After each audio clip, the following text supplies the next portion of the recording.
we have solutions for most of the problems which we will have to face on the way to a fusion reactor, and I'm confident that we will find solutions and they will be available within the next 20 or 30 years.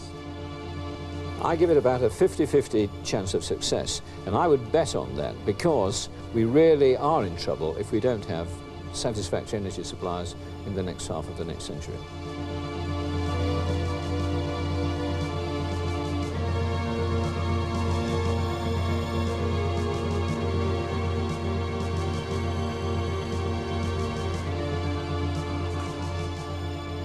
This is no ordinary robot. It has been specially designed to refurbish the inside of this unique cavity. This cavity can hold hot gases at over 100 million degrees centigrade as part of one of the most ambitious research projects ever mounted. Just 15 kilometers from Oxford, Europe has come together to try to harness one of the most basic forms of energy, the energy which drives the sun itself, nuclear fusion. The project is called JET, and the JET experiment has been achieving new records in fusion performance. 10, 9, 8. For scientists, the dream of an essentially unlimited supply of energy is providing one of the great challenges as we enter the new millennium. I find it exciting working in a field that is trying to produce on Earth a less and safe source of energy. JET has had the unique ability to put together many of the elements which will be required in a practical reactor system. For beneath the veil of high technology lies an almost inexhaustible energy source with built-in environmental and safety advantages. What underlies the dream is that the fuel which powers such fusion reactions derives from the elements found in water. It is the fusing together of the isotopes of hydrogen, deuterium and tritium which releases the energy of the fusion process. Scientists and engineers from across Europe work closely together to tackle the problems which must be solved if fusion is to become an economic source of energy. One group is using the latest laser technology to look inside the fusion chamber and measure conditions such as the temperature. The laser beams down from a roof laboratory. The alignment of laser pulses is one of many checks before the real experiment gets underway. All the vast amounts of data are sorted, stored and analysed by computer specialists. The JET experiment is highly sophisticated and an adventure as exciting and focused as a space mission. What lies at the heart of the JET experiment is the aim of producing a stable plasma, which is a very hot gas of particles as exists in the sun and stars. This will be used to generate energy. One approach that has gone a long way to proving itself is to constrain the plasma in a torus or donut-shaped configuration. The plasma is held in place by powerful magnets. One problem is that it takes very little to destabilize the plasma. Creating and maintaining necessary plasma quality is a major scientific and technological challenge. The JET experiment is part of a long-term effort by Europe to harness its collective talent in fusion research. For inhabitants of the Earth in 50 years' time, interest in fusion today may be no idle curiosity. For choices may have to be made on energy sources by the next generation of crucial importance to the planet. Can you see the transformer limbs and the orange steel around? You can see part of it. To start producing useful fusion, the scientists of tomorrow will need to reach an important milestone in managing a plasma. Containing a plasma is not enough. The temperature has to be high enough. It must be dense enough. And the energy be kept in the plasma for long enough. This combination is called the triple product. If the triple product is large enough, the fusion reactions become self-sustaining. This key condition is called ignition.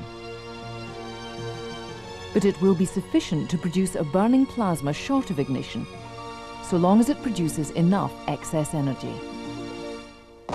Throughout the 1960s, scientists encountered instability problems while trying to control and heat plasmas to higher temperatures. The plasma would writhe like a maddened snake, breaking away from the magnetic grip. But in 1968, the Russians reported a breakthrough with a torus of their own design they called a tokamak. They invited a team from Culham to come and check the claims. The team found that the tokamak could indeed grip the plasma more firmly and reach the critical 100 million degrees Celsius.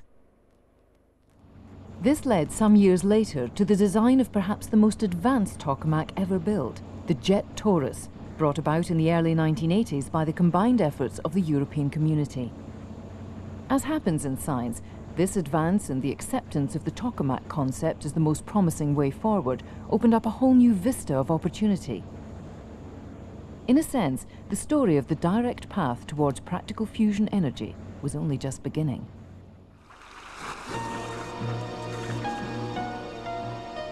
The sun, which provides us with our light and heat on Earth, is powered continuously by nuclear fusion. This means that it must contain all the processes necessary not only to create fusion, but to maintain it. Yet we know that the sun is not in a peaceful, steady state. So what are the clues to help us here on Earth to create our own tiny suns? To confine this hot gas, you need a force. In the sun, which is a very successful fusion reactor, the force is gravity. It is a very weak force, and it takes huge distances to hold the pressure of the sun. And of course, we have to do that on a device which is much smaller. And to do that, we need a much stronger force, and we use the electromagnetic force. A reactor condition demands that you have a hot core which reaches about 200 million degrees. And of course, if the gas would come into contact with the walls at this temperature, it would immediately cool down. It would probably not melt the walls because there is not that much energy in the gas. But certainly it would stop operation completely. This thermal insulation is measured by what we call confinement time.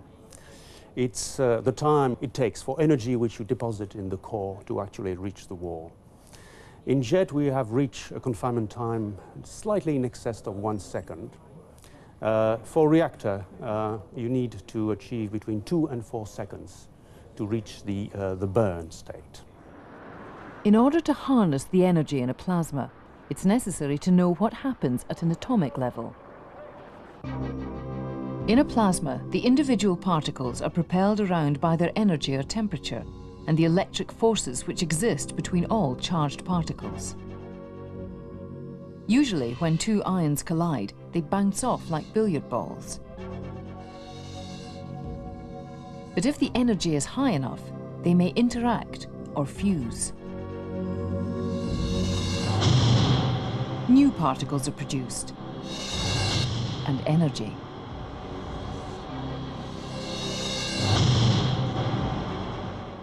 It is the emission of the small particles called neutrons which generally provide the measure of successful fusion.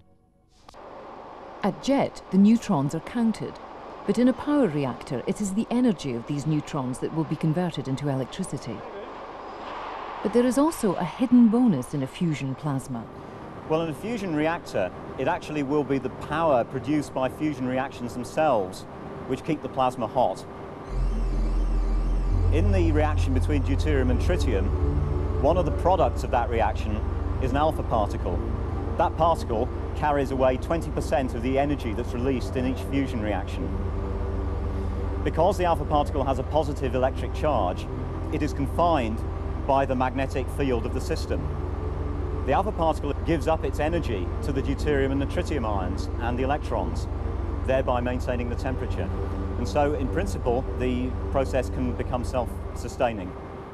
Anything else is changing? One of the major achievements of JET has been to prove this key heating role of the alpha particles. In the alpha particle heating experiment itself, what we were looking for was a rise in the plasma temperature attributable to the effect of alpha particle heating. We did that by doing a series of experiments, starting with pure deuterium, which has very low fusion reactivity, and scanning the mixture through the 50% level, which has the optimum power output, to 100% tritium, where the fusion power is very small. And we noticed that the maximum heating effect coincided with the mixture which produced the highest fusion power output. And in that way, we were able to decouple the effect of alpha particle heating from the possible effect of changes to the thermal insulation properties. So, in a classic experiment, JET, using all its facilities, showed that the temperature rise had to come from heating by the alpha particles. This experiment could only have been done